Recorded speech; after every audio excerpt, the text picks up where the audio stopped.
Hello Aries, Sun, Moon, Rising, and Venus signs. Kamusta kayo? Sana ba'y nasa mabuti kayong kalagayan? Welcome back po sa Star Tarot. Kung bago kayo dito, welcome din kayo. Thank you for your support.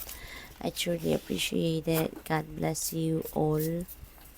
Una mensahe po ninyo, you are magic. Yan, napakaganda nito kasi parang nare-remind kayo ng spirit na you are such a good person. You are such an amazing, um, productive, napakasipag, diligent na tao. You are epic. You have the capabilities, no? You have talents, skills, and gifts. And meron kang katangian, no, na magagamit mo para ikaw ay magtagumpay. So, this is a reminder para sa'yo. Okay? Kasi baka ang iba sa inyo rito, pinagdududahan ninyo ang inyong sarili. Kaya wag ninyong pagdudahan ang inyong sarili. Because you have all it takes to be successful. Okay? What else? We have change maker, make waves. And so, meron kayong mga gustong baguhin ngayon sa sarili ninyo, sa buhay ninyo. Okay? And you're going to make waves. You're going to create an impact, no, sa buhay ninyo at sa ibang tao. Feeling ko din dito kung ano yung mga babaguhin mo sa buhay mo that can also help change other people's lives. Siguro kung ano man mga moves na gagawin mo rito, it is also going to it is also going to change the course of other people's lives. Para bang kung ano man ang gagawin mong pagbabago, it's going to have an effect din, no, sa buhay ng iba. What else? We have the now. Yan. So, this is an invitation para sa'yo, no? To be present in the here and now. Experience, no? Kung ano man ang mga nangyayari sa ngayon. Experience kung ano man yung mga nag-unfold sa buhay ninyo at this time, no? Rather than focusing on the past and focusing too much on the future, so focus kayo sa kung ano ang meron sa ngayon. Okay?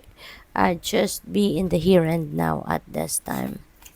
We have Creator Earth. Okay? So, maaring ang iba sa inyo rito is going to focus more on money, career, and finances. Baka ang iba sa inyo rito merong mga bibilhing property or baka meron kayong binibenta. Pwede rin na ang iba sa inyo rito is entering a new job, no? Or maybe changing career path. So, siguro din yung change maker na energy na to could also be related to that change, no? Na related sa inyong pangkaperahang aspeto. So, good luck sa inyo.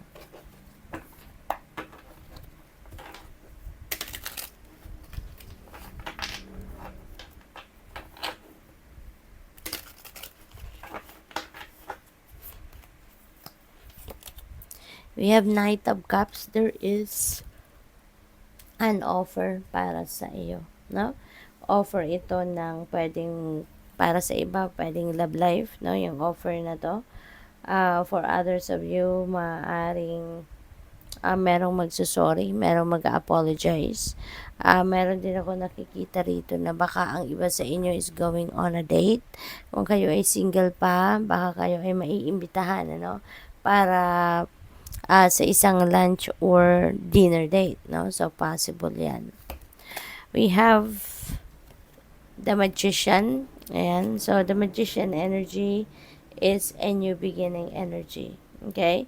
So, maaaring ang iba sa inyo rito is finally going to focus on or taking action patungo doon sa pagtupad ng kanyang mga pangarap.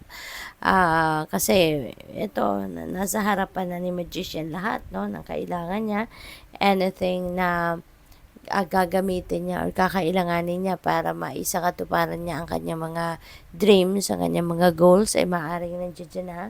Kaya siguro you are going to take action now, no? So, good luck sa iyo. We have the sun, and so the sun energy is about success. Ang iba sa inyo rito is going to have financial success, material success, at you're going to be joyful and happy at this time. Magiging masayang-masaya kayo.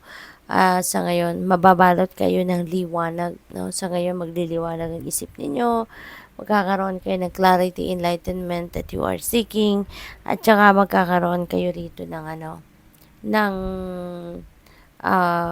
pagluwag, no, ng inyong pakiramdam. So, parang things are going to fall into its right places. Things are going uh, to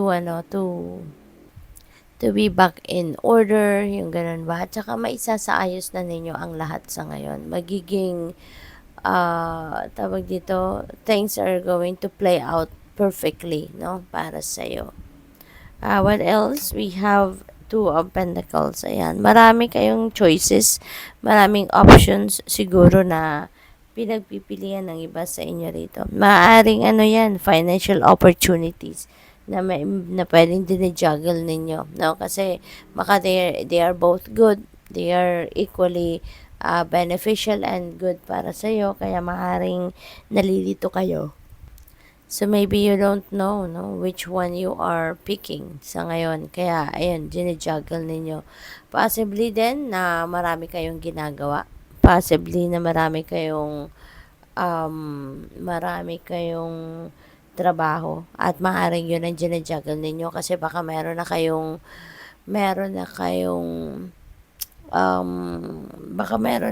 full-time job, meron pa kayong side hustle, or meron pa kayong part-time job. No? Kaya parang here and there ang isip ninyo, pati yung katawan ninyo, 'di ba? Maaring maraming ginagawa talaga. No? Kaya siguro kailangan ninyo ngayon ng balanse, no?